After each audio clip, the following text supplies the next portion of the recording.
My dear friends, boys and girls, ladies and gentlemen, நம்மளோட லக்ஷ்மி இருக்காங்க. 25 வருஷமா எங்கள் வீட்டில் இருக்காங்க. சின்ன பிள்ளைகள எங்களுக்கு ஹெல்ப் பண்ணுறதுக்கு வந்தாங்க. ரொம்ப படிப்பு கிடையாது. அதுக்கப்புறம் கல்யாணம் பண்ணிக்கிட்டாங்க. இப்போ ஒரு குழந்தை அவங்களுக்கு பிறந்து கார்த்திகான்னு 10வது படிக்கிறாங்க. எங்கள் பேத்தி மாரி வளர்த்துக்கிட்டு இருக்கோம். இவங்க படிக்கலை, இப்போ கற்றுக்கிட்டு படிக்க தெரியும், இன்டர்நெட் தெரியும், இப்போ தையல் கலையெல்லாம் பண்ணுறாங்க. ரொம்ப தைரியசாலியாக இருப்பாங்க. எங்களோட பிள்ளை மாதிரி வச்சுருக்கோம். ரொம்ப ஹெல்ப் பண்ணுவாங்கன்னு வச்சுங்களேன். கார்த்திகாவை ரொம்ப கஷ்டப்பட்டு படிக்கணும்னு வளர்க்குறாங்க. இப்போ அவங்ககிட்ட விமன் எம்பவர்மெண்ட் எப்படி ரொம்ப தைரியசாலியாக இருப்பாங்க.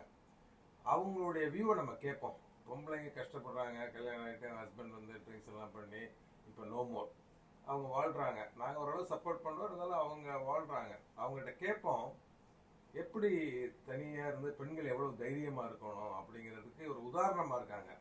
Over to Lakshmi. லக்ஷ்மி, நீங்கள் சொல்லுங்கள், அவங்கள பற்றி எப்படி தைரியமாக இருக்காங்கிறத பற்றி சொல்லுங்கள் பார்ப்போம். நான் ஃபஸ்ட்டு 8 வயசுலேயே நான் வந்தேன். எனக்கு அப்பா அம்மா மாதிரி இவங்க. இப்போ சின்னதுலேருந்து அவங்க தான் எனக்கு முழுக்க முழுக்க சப்போர்ட்டாக இருந்திருக்காங்க. இப்போ எனக்கு அப்புறம் இடையில கல்யாணம் ஆனதுக்கப்புறம் ஒரு வருஷம்தான் அவரோட இருந்தேன். அதுக்கப்புறம் பிரிஞ்சு வந்தாச்சு. பாப்பாவும் வயிற்றில் வந்தாச்சு. அதுலேருந்து தான் தனியாக வளர்த்துக்கிட்டு இருக்கேன். இவங்களும் பார்த்துக்கிட்டாங்க. இப்போ அந்த அளவுக்கு என்னென்னா, பொண்ணுங்களுக்கு தைரியம் என்னென்னா, நம்ம எதுக்குமே நம்ம தப்பு செய்யாத போது நம்ம தைரியமாக இருந்து வாழணும்.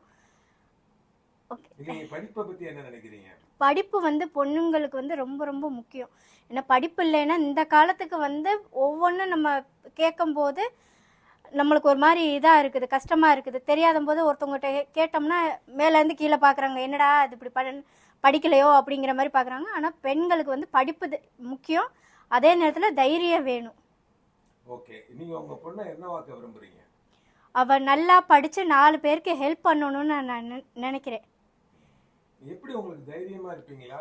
யாராவது உங்களை கலாட்டா பண்றாங்க, இல்ல உங்க பொண்ணை ஏதாவது கிண்டல் பண்றாங்க, அப்ப எப்படி பொம்பளை பிள்ளைங்க ஹேண்டில் பண்ணணும்? அதை பத்தி என்ன நினைக்கிறீங்க? என்னன்னா கொஞ்சம் நிதானமா இருக்கணும். அவங்க கலாட்டா பண்ண வர்றாங்கன்னு நம்மளுக்கு முன்னாடியே தெரியும். நம்ம மனசுக்கு வந்தா நம்ம ஒதுங்கி போயிடணும். இல்லை மீறி வந்தானுங்கன்னா திருப்பி கேட்கலாம், என்ன தம்பி அப்படின்னு கேட்கலாம். இல்லை அப்படி வேற மாதிரி தப்பா பேசினாங்கன்னா நம்ம பதில் திருப்பி அவங்க மேல எதுவும் கை வச்சாங்கன்னா நம்ம திருப்பி பதில் கொடுக்கலாம். ஓகே, நீங்க இப்ப என்னென்ன உங்களுடைய ஃப்ரீ டைத்துல என்ன தையல் பண்ணுவீங்களா? தையல் நல்லா தெரியுமா? டைலரிங் நான் பண்ணிட்டு இருக்கேன். ஆரி ஒர்க்கு, அந்த டாய்ஸு, உள்ளன் எல்லாமே பண்ணிட்டு இருக்கேன். ஆனால் முழுக்க முழுக்க எனக்கு அப்பா அம்மாவா அவங்க இருந்து எனக்கு சப்போர்ட் பண்றாங்க. ரொம்ப ரொம்ப தேங்க்ஸ். நீங்க சேது உங்களுக்கு சின்ன பிள்ளைல இருந்து தெரியும். ஆமா. தம்பி. தம்பியை பத்தி என்ன நினைக்கிறீங்க? உங்களுடைய உணர்வுகள் என்ன தம்பியை பத்தி? தம்பியை பத்தி சொல்லணும்னா நான் ரொம்ப மிஸ் பண்றேன். இப்ப அந்த பிள்ளைய நான் தூக்கி வளர்த்தேன், பார்த்தோம், எல்லாரும் கூட இருந்தோம்.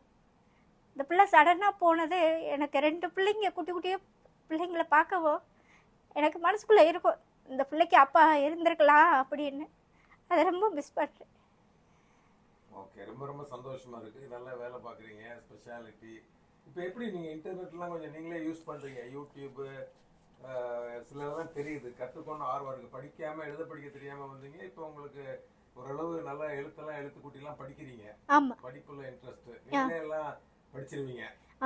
படிக்க தெரியுமா? இப்ப ஓரளவுக்கு தெரியும். ஓரளவுக்கு தெரியும். ஓகே, ரொம்ப ரொம்ப நன்றி. இப்போ கார்த்திகாவை நல்லா வளர்க்கணும். நானும் அந்த பிள்ளைய எப்படியாவது ஒரு எம்பவர் பண்ணி நல்லா படிக்க வச்சு அவளை ஒரு சிறப்பாக ஆக்கணும் அப்படிங்கிற உதவியில மனநிலையில் இருக்கும். அது எங்களுக்கு பேத்தி மாதிரி ஃபர்ஸ்ட் எங்கள் வீட்டுக்கு அவ்வளோ சந்தோஷம் கொடுத்தாங்க.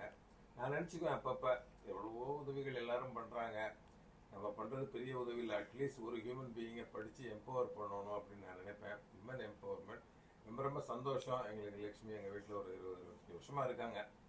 எல்லா ஹெல்ப்பு இப்போ ரொம்ப கூடவே இருப்பாங்க. ரொம்ப தைரியசாலியான பொண்ணு எங்கள் வீட்டிலே இருக்கா.